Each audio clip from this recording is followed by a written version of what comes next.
तो दोस्तों अमेरिकी राष्ट्रपति डोनाल्ड ट्रंप को 2025 के नोबेल शांति पुरस्कार के लिए नामांकित किया गया। अब ये जो नामांकन है उनकी असाधारण और ऐतिहासिक भूमिका के लिए है, लेकिन जिसके तहत उन्होंने इजराइल और ईरान के बीच सीज फायर भी करवाया।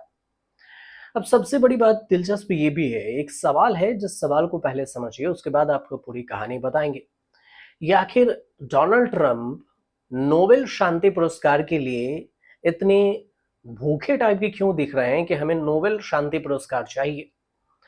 खुद तो डायरेक्ट ना कह रहा हूं, लेकिन उनके बिहाफ पर कुछ लोग और एक दो देश है उसने मांग कर दी है।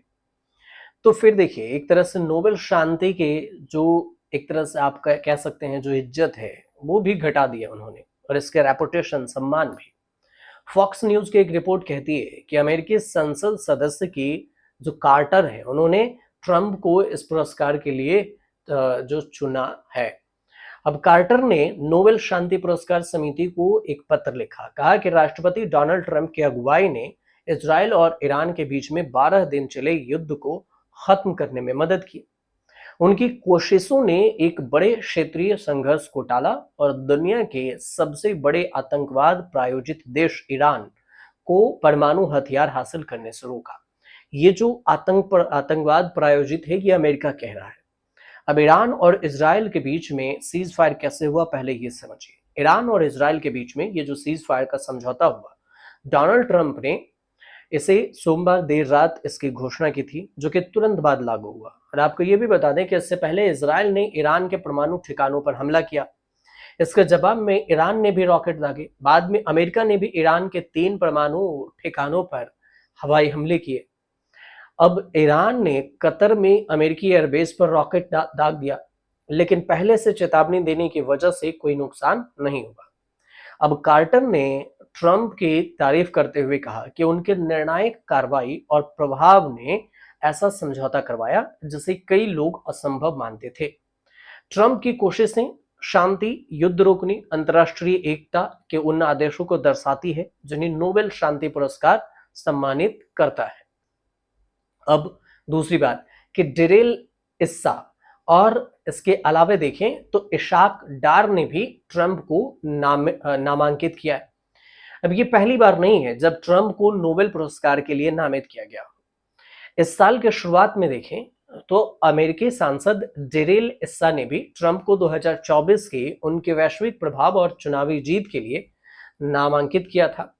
नोबेल की आधिकारिक वेबसाइट है, उसके अनुसार से 2025 के शांति पुरस्कार के लिए कुल 305 लोग और संगठन नामांकित है। पाकिस्तान के उप प्रधानमंत्री और विदेश मंत्री इशाक डार ने कुछ समय पहले ही नोबेल समिति को पत्र लिखकर डोनाल्ड ट्रंप को पुरस्कार देने की सिफारिश की थी। उन्होंने भारत पाकिस्तान के हाल के तनाव में भी ट्रंप के निर्णायक कूटनीतिक दखल की तारीफ की थी। ये पाकिस्तान की तरफ से किया गया था, भारत ने नहीं किया अभी। लेकिन नोबेल पुरस्कार मीम्स और मजाक का विषय बन गया ऐसे में। अब फिलहाल इसकी एक ही वजह है कि अमेरिकी राष्ट्रपति डोनाल्ड ट्रंप को यह पुरस्कार देने की सिफारिश की गई। सिफारिश करने वाले भी पाकिस्तानी सेना के चीफ फील्ड मार्शल असीम मुनीर है, जिनकी तकरीरों की वजह से उन्हें जनरल कम मौलाना ज्यादा कहा जाता है। अब ये बात जो नोबेल की बात करें तो साल 1901 में अल्फ्रेड नोबेल की वसीयत से नोबेल पुरस्कारों की शुरुआत हुई और इसका इतिहास बहुत ही शानदार रहा है। इसके पहले विजेता थे हेनरी डुनेट और फेडरिक पैसी। डुनेट ने रेड क्रॉस की स्थापना की थी। रेड क्रॉस अब किसी के लिए अनजान नहीं है। इसने युद्ध में घायलों की मदद की। अर्थशास्त्री पैसी ने शांति आंदोलन को बढ़ावा दिया। 1919 में वुड्रो विल्सन को नोबेल मिला। उन्होंने प्रथम विश्व युद्ध के बाद शांति के लिए लीग ऑफ नेशंस बनाने में प्रमुख भूमिका निभाई। 1964 में मार्टिन लूथर किंग जूनियर को यह सम्मान मिला। उन्होंने अमेरिका में अश्वेतों के अधिकार के लिए अहिंसक लड़ाई लड़ी। 1979 में मदर टेरेसा को गरीबों और बीमारों की सेवा के लिए पुरस्कार मिला। 1993 में नेल्सन मंडेला और FWD क्लर्क को दक्षिण अफ्रीका में रंगभेद खत्म करने के लिए उनके संघर्ष के लिए सम्मानित किया गया। 2014 में मलाला यूसुफजई को शिक्षा और महिलाओं के अधिकार के लिए नोबेल मिला। इन लोगों का जो योगदान है अपने आप में ही मिसाल से कम नहीं रहा है। अब हालांकि ये भी सही है कि पहले भी नोबेल की जो चयन प्रक्रिया है उस पर सवाल उठे हैं कि इसके प्रक्रिया कैसे हुए।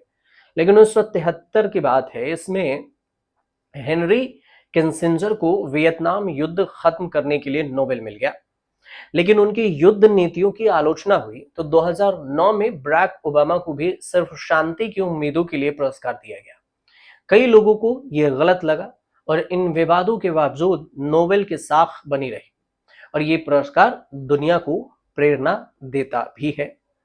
अब इन सब के बीच में डोनाल्ड ट्रंप की चर्चा हो रही है, तो अगर इन लोगों के मुकाबले डोनाल्ड ट्रंप का मामला देखा जाए तो वे कहीं भी इन सब के सामने नहीं टिकते, ये सच है। और समर्थकों की दलील है कि उन्होंने उत्तर कोरिया, इजराइल और अरब देशों के बीच समझौता कराया। उदाहरण के तौर पर समझिए तो 2020 में अब्राहम समझौते से यूएई और बहरीन ने इजराइल को मान्यता दी।